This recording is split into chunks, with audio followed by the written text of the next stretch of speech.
Bonjour à tous et bienvenue avec une nouvelle vidéo hibou. Aujourd'hui, nous allons parler de l'or. L'or, ce sujet qui attise les passions et sur lequel vous nous avez posé beaucoup de questions, et bien aujourd'hui, nous allons l'adresser dans une vidéo qui sera plus informative que conseillère car chez Hibou, nous sommes des analystes financiers d'actions cotées en bourse et donc nous n'avons pas toutes les compétences nécessaires pour vous conseiller, vous recommander ou vous déconseiller l'or. Mais nous pouvons toutefois vous informer et essayer de répondre au maximum à toutes les questions qui nous ont été posées. L'or, symbole de richesse et de puissance dans toutes les civilisations du monde, n'a cessé d'attiser les passions et d'être convoité par tous. Pourtant, avec la place grandissante prise par la finance au début du 19e siècle et à travers le 20e siècle jusqu'à nos jours, l'or physique ou l'or d'investissement peut aujourd'hui sembler dépassé. Toutefois, il faut le savoir, l'or est un actif financier qui est très compliqué. Ceci est dû au fait que son essence change en fonction des hausses et des baisses du climat économique. L'or peut donc être deux choses. Il peut être une monnaie ou bien un métal précieux. En période de hausse, l'or est une valeur qui apporte peu de revenus. Il est donc très peu acheté. Ceci est dû au fait qu'il est considéré comme une valeur refuge, une assurance, et donc il est très peu acheté pendant les périodes de marché haussier. Dû à cela, son cours s'approche très largement de celui du métal précieux. En période de baisse, dû à sa forte valeur intrinsèque en tant que matière première, l'or devient donc, comme je l'ai dit, une valeur refuge, une valeur d'assurance. Il est alors beaucoup acheté et il est fortement à la hausse. On peut alors penser qu'on fait des plus-values dessus quand on l'achète et qu'on le revend beaucoup plus fort. On voit cela par exemple durant la crise et après la crise de 2009 où l'or a fait une forte hausse car tout le monde s'est tourné vers ça pour contrecarrer la baisse des marchés financiers. L'or est aussi convoité car on pense qu'il a une valeur intrinsèque, qu'il est intemporel, contrairement au nombre de monnaies papier qui sont soit condamnées à disparaître un jour, soit qui sont assujettis au krach des marchés boursiers qui sont, on sait aujourd'hui, cycliques. Pour ne rien arranger, il n'y a plus en France de cours officiel du métal jaune. La plupart des acheteurs suivent alors le cours de l'once d'or ou bien aussi celui du Napoléon d'or.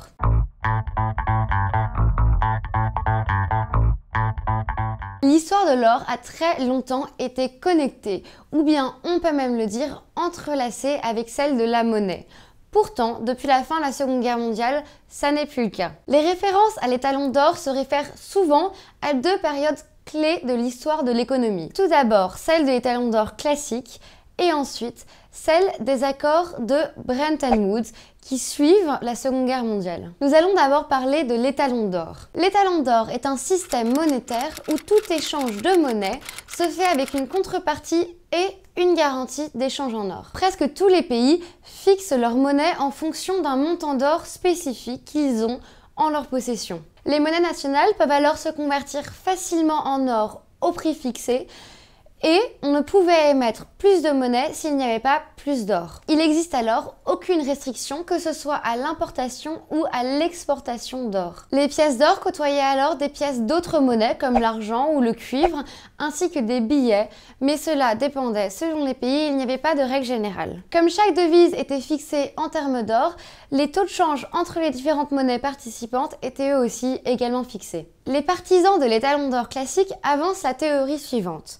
Ils disent que l'étalon d'or permet de mieux résister à l'expansion du crédit et de la dette. Ceci est dû au fait qu'une monnaie avec une contrepartie en or ne peut pas être émise arbitrairement par un État. Cette contrainte empêche donc l'inflation par la dévaluation. Passons maintenant à la seconde période clé de l'or dans l'histoire de l'économie. On parle donc des accords de Bretton Woods. Bretton Woods, petite ville côtière des États-Unis où se tient la conférence de Bretton Woods, moment clé de l'histoire de l'or. Durant la Seconde Guerre mondiale, la nécessité d'un nouveau système monétaire international est devenue évident. Il fallait remplacer l'étalon d'or à la fin de la guerre. Mais pourquoi le remplacer? On est à cette époque conscient que la Seconde Guerre mondiale n'a pas comme cause uniquement les dérapages économiques ou bien la guerre des monnaies. Toutefois, on ne peut le nier, ça a été une cause majeure de cette guerre mondiale. Une cause que les dirigeants d'alors veulent à tout prix éviter à nouveau. Ce nouveau système fut alors créé durant la conférence de Bretton Woods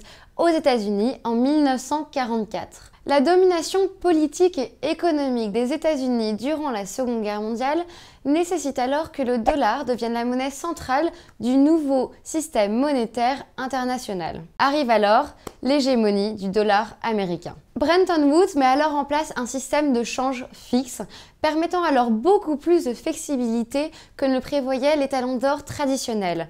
C'est donc la porte ouverte au commerce mondial. La valeur du dollar est alors fixée à 35 $ par once, c'est-à-dire que le gouvernement américain s'engage à remettre une once d'or à chaque banque centrale qui présentera 35 $ à son guichet. Toutes les autres monnaies ont donc des taux de change fixes mais ajustables en rapport au dollar. L'or aujourd'hui est négociable partout. Il s'impose donc comme la valeur refuge sur les marchés mondiaux.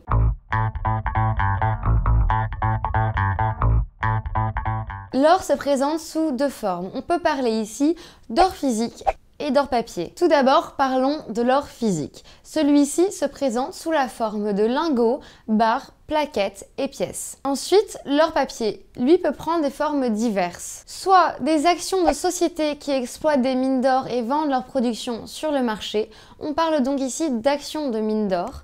Ou bien des SICAV et des FCP spécialisés, ou encore des certificats et des trackers répliquant eux la performance du cours de l'once d'or, mais n'offrant aucune garantie sur le capital. Mais cet argent est-il disponible ? Eh bien oui, l'once d'or est cotée à Londres sur le London Bullion Market. Son prix est exprimé en dollars et par once troy d'or fin, qui correspond à 31,1035 grammes. En France, CPOR Devises fixe les cours des lingots, barres et pièces selon l'offre et la demande.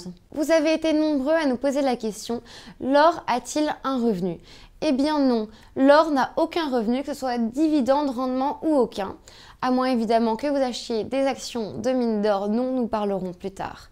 Toutefois, tout se joue sur la plus-value, c'est-à-dire l'argent que vous allez faire entre l'achat de votre or et sa revente. Pour acheter de l'or, cela dépend de si vous achetez de l'or physique ou de l'or papier. Pour l'or physique, celui-ci s'acquiert en assignant un ordre d'achat auprès de votre banquier si votre banque propose ce genre de service. Il est également possible de s'adresser à un bureau de numismatique et de change ou bien encore à des courtiers spécialisés. Toutefois, il faut le savoir, une commission de 1,5 à 2,5% s'applique. L'or papier, quant à lui, revient exactement à la même chose que d'acheter ou de vendre des actions, des parts de fonds ou des produits dérivés, certificats ou trackers. Vous passez donc vos ordres d'achat et de vente comme si vous achetiez ou vendiez une action via votre intermédiaire financier ou bien un courtier en ligne.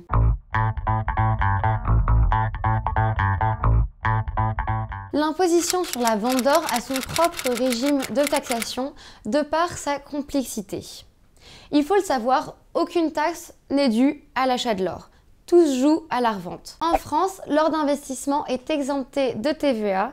Cependant, les produits en argent, métal, lingots et pièces y sont assujettis. Parlons d'abord de ce qui peut être considéré comme or physique d'investissement. Les barres, lingots et plaquettes seront considérés comme or d'investissement s'ils ont un poids supérieur à 1 gramme et une pureté d'au moins 995 millièmes. Les pièces, quant à elles, doivent répondre à 4 critères. Tout d'abord, elles doivent présenter une pureté d'au moins 900 millièmes. Ensuite, elles doivent avoir été frappées après 1800. La principale donc, celle dont le commerce est le plus souvent fait en France, le 20 francs Napoléon. Elles doivent aussi avoir ou avoir eu un cours légal dans le pays d'origine de la pièce. Enfin, elles doivent habituellement être vendues à un prix qui ne dépasse pas plus de 80% de la valeur sur le marché libre que contiennent les pièces. Il y a ici des choses à noter. L'achat de pièces frappées après 1800 et de lingots est exonéré de TVA. Les pièces en or et de collection frappées avant 1800 sont-elles soumises à la TVA de 20%, car elles ne sont pas considérées comme des moyens de paiement légaux. Il faut aussi noter que la TVA s'applique uniquement sur les pièces frappées après 1800 si la prime, c'est-à-dire la différence entre le prix de la pièce et le prix de son poids en or est supérieur à 80%. Quant à la revente de l'or physique, Vous avez le choix entre deux régimes de taxation. Tout d'abord, la taxe sur les métaux précieux de 11% du montant de la transaction. La taxe est prélevée directement par la société de négoce qui devra s'en acquitter. Cette taxe est composée de 10% de la taxe sur les métaux précieux, la TMP, et de 0,5% au titre de la contribution au remboursement de la dette sociale, la CRDS. Cette taxe est calculée sur le prix de cession, que vous soyez en gain ou en perte. La plus-value ne rend donc pas du tout en compte dans le calcul de l'impôt. Ensuite, la taxation au régime de la plus-value qui, elle, porte sur la différence entre le prix d'achat et le prix de vente. Cette taxation s'applique uniquement s'il y a une plus-value positive. S'il y a une plus-value négative, vous n'aurez donc rien à payer. La taxe sur la plus-value sera donc de 36,2% si cette plus-value est positive, avec 19% d'impôt sur la plus-value et 17,2% de prélèvements sociaux. Il faut toutefois savoir qu'il s'applique ici à un abattement de 5% par an dès la 3e année de détention, avec une exonération totale de l'impôt à partir de 22 ans de détention. Mais pour que le régime de cette plus-value s'applique, attention, il y a des règles à respecter. Vous devrez justifier le prix ainsi que la date d'acquisition de votre or. Conservez donc bien attentivement toutes vos factures. Ensuite, le vendeur et l'acheteur devront être la même personne, les factures sont nominatives. On ne peut donc pas faire de don avec l'or. Enfin, les pièces et les lingots qui seront vendus doivent être exactement les mêmes que ceux qui sont achetés. Dans le cas des lingots, par exemple, ils sont frappés d'un numéro de série afin de permettre de les identifier.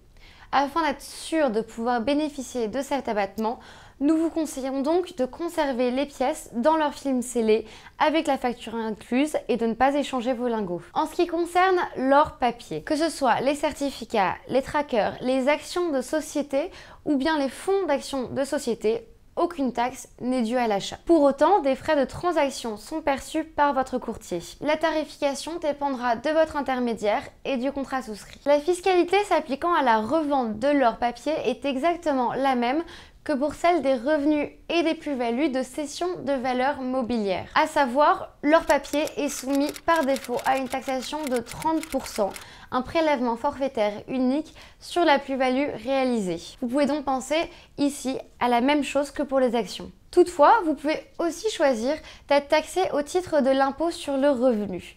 Dans ce cas, vos gains seront imposés à votre taux marginal d'imposition, votre TMI, et les prélèvements sociaux de 17,2%. Attention, ceux-ci peuvent évoluer au fur et à mesure des années, sont dus dès le premier euro du gain. L'or papier, vous le comprenez donc, est taxé au même titre que la plus-value, selon les mêmes principes que pour la vente des actions.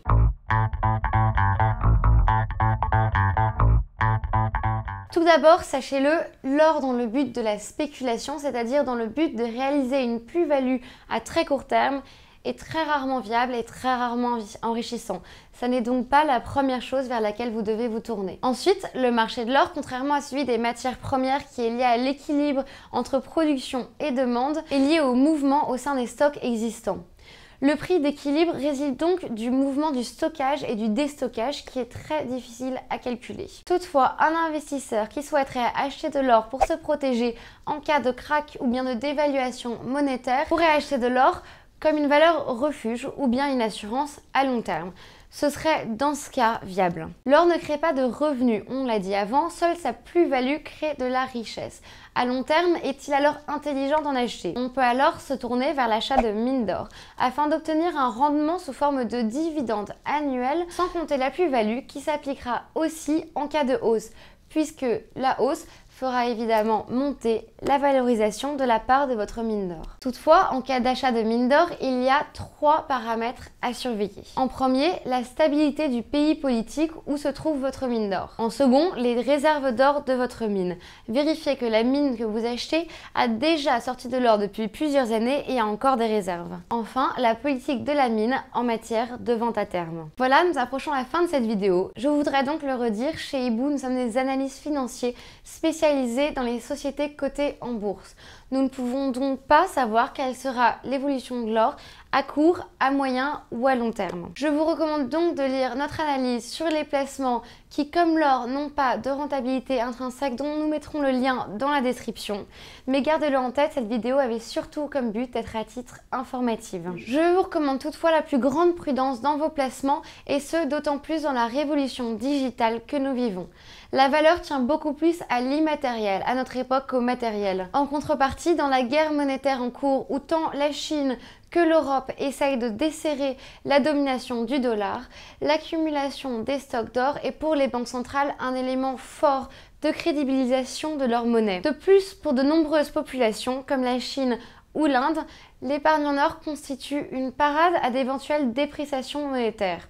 En conclusion, nous nous sentons bien incapables de vous conseiller sur ce placement car il relève si bien du contexte économique que politique actuel. Merci beaucoup d'avoir regardé et suivi cette vidéo avec nous. Nous espérons avoir répondu à toutes vos questions, mais n'hésitez pas dans les commentaires plus bas à nous en adresser d'autres ou bien par mail à l'adresse contact@ibou.expert. Nous essaierons de faire des vidéos sur tous les sujets que vous le souhaitez. Vous retrouvez bien sûr les sources qui ont servi à cette vidéo dans la description par lien, et nous espérons vous revoir très vite sur la chaîne Ibou. À bientôt avec l'équipe Ibou.